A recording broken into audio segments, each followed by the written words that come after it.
Well, the biggest thing you have to do before you do any kind of cooking at all is you've got to have a fire. And so what I'm going to do right now is get some coals going.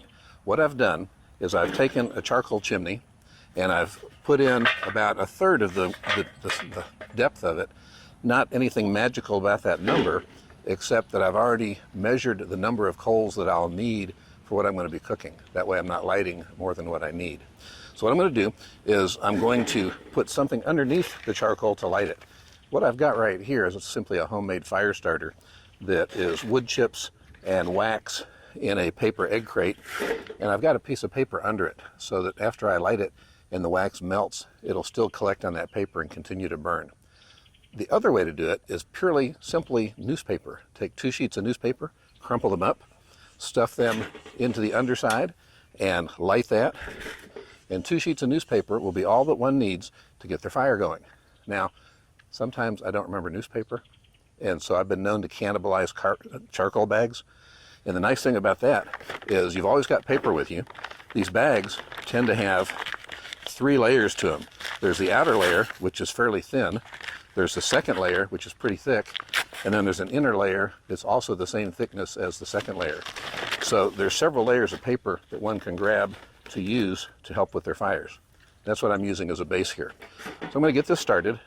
Nothing real fancy about this, just simply putting a match to a starter. And then I'm going to set the charcoal chimney back on and just simply let it do its thing. It's going to start smoking. In fact, you may not be able to see it from your angle, but I can already feel the warmth being drawn up through the chimney and a slight amount of smoke. And what will happen is that smoke is going to get heavier and heavier until we have kind of a white billowing smoke. We're going to watch that smoke, because when it changes from a white billowing smoke to getting back almost clear again where it's not noticeable, that's when the coals are ready. We're not basing it by looking at flames coming up through the top.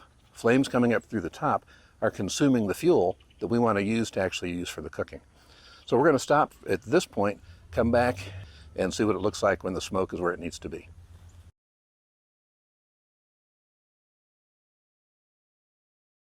So we're starting to see that white smoke coming up pretty good now.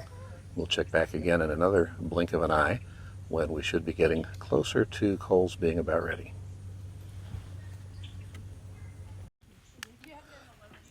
Now, if we notice, the smoke has changed from clear to almost a black and almost not visible.